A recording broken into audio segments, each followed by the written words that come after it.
You are Locked On Ole Miss, your daily podcast on the Ole Miss Rebels. Part of the Locked On Podcast Network, your team every day. Do us a favor, like, subscribe, and comment on this video. Subscribe to the podcast on whichever audio podcatcher you're listening to and give it a 5-star review. It costs absolute nothing, but it helps keep all of this free. If you want a little bit more, join the Insiders program. The subtext link is down below. No trolls, a 14-day free trial, and the easiest way ever to cancel. So give that a try. During the game, we give our takes and our thoughts and all of that. The subtext is where we put all of that information. And don't forget to check out a second listen on the network. Nearly every team, college or pro, is ready for you. We talked all week about Ole Miss and their need to avoid a rock fight. And what we mean by that is the typical defensive struggle to where it turns into a defensive slugfest. And Mark Stoops is known for doing that. Like I said in the first segment, right before Ole Miss got beat by Kentucky last year, Kentucky won 13-12 over Georgia. They are really good at pulling teams into this and make it to where the opposing team, they have kind of a trip to the dentist in this football game. They're a hard team to play against because there's not a lot of points. They cut down on possessions. They play time of possession. It honestly is pretty close to 1990s football when you look at it. Honestly, probably 1980s football whenever Bo Jackson and Alabama and all them were having 6-3 games. So we'll see exactly what that looks for. But how do you avoid that? How do you keep from getting sucked in to a rock fight? And the answer to this is simple. What you don't want is to be super explosive. And what I mean by that is you don't want a touchdown drive that's 30 seconds. You don't want a possession that's 30 seconds to where you go 3 and out and have to punt. You want a situation to where you're able to keep the offense on the field a little bit. Make the defense for Kentucky work.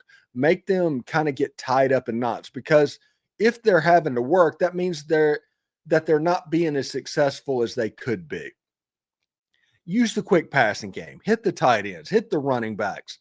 Move the chains. If you get 4 first downs in the first drive, doesn't matter how quick, you're probably in a pretty good position. The most important thing, though, is no turnovers, period, whatsoever. None. You have to play a clean game against the Kentucky Wildcats. Don't get stupid procedural penalties on the offensive line. If you do that, it's advantage Kentucky. That's playing into their hands. Again, I talked about earlier in the week, Mark Stoops is a genius because his whole philosophy is college teams aren't good enough to drive the ball down the field without shooting themselves in the foot. And all he wants to do is just wait until you shoot yourself in the foot and then pounce on it. And hopefully it's a 1-score game in the fourth quarter and you make a play to win it. That is the whole Kentucky strategy as far as I can tell.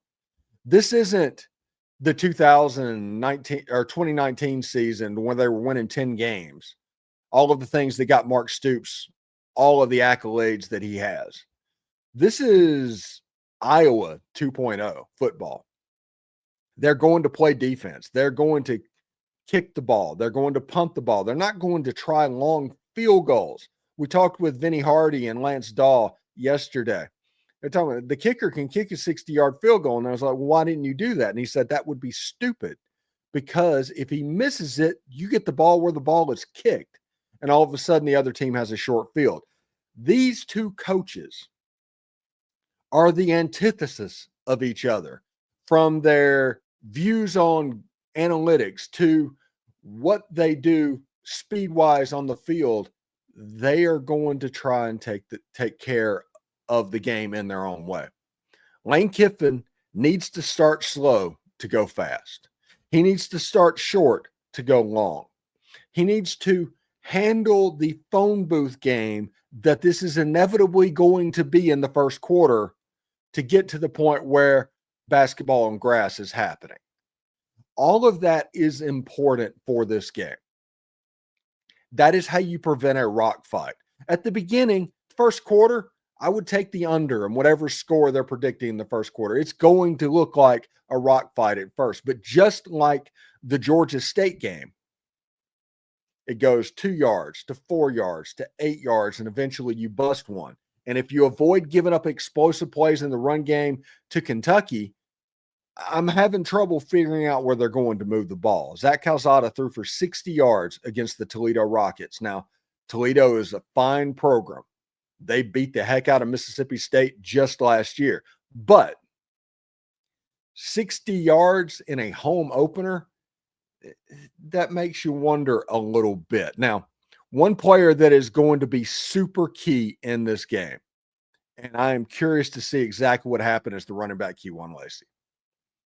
If I'm talking about short passes and moving the ball down the field and all of that stuff, that involves Kewan Lacy. He's a running back with track speed. He has elite contact balance.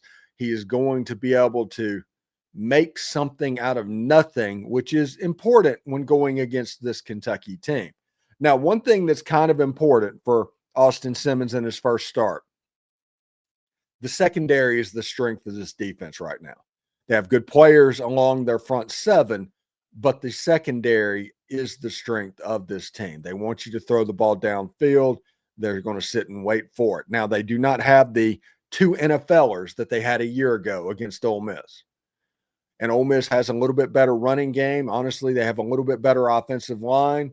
And we'll wait and see on the quarterback going against Kentucky, because I think this is a better matchup for Ole Miss than Jackson Dart against Mark Stoops.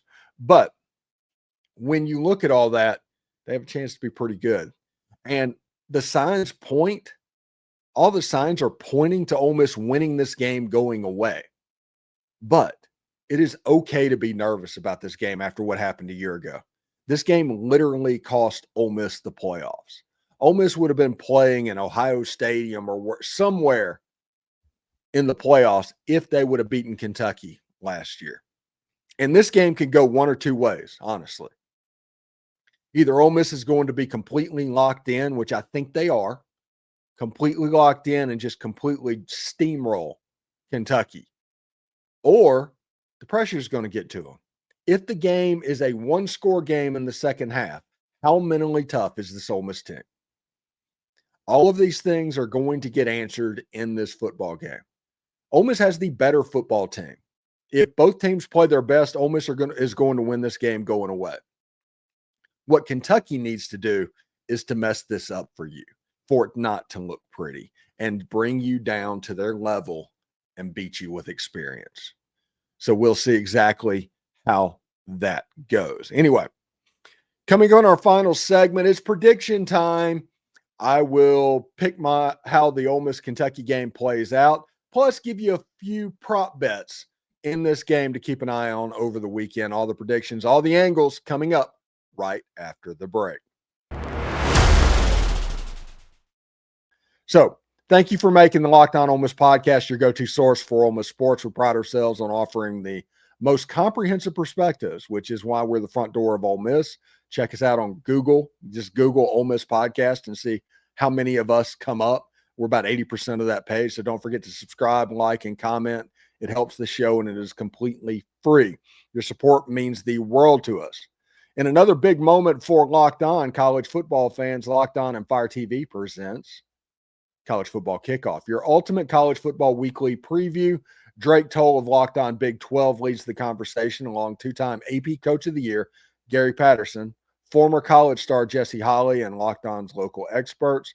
A college football kickoff preview only Locked On can do. Catch College Football Kickoff every Thursday throughout the season, only on Fire TV. Hotty toddy, everybody. Remember, post-game, we'll have that reaction and the reaction roundtable. The SEC wide reaction will be Sunday. That was a big hit last week. So we'll see you tomorrow. Take care, everybody.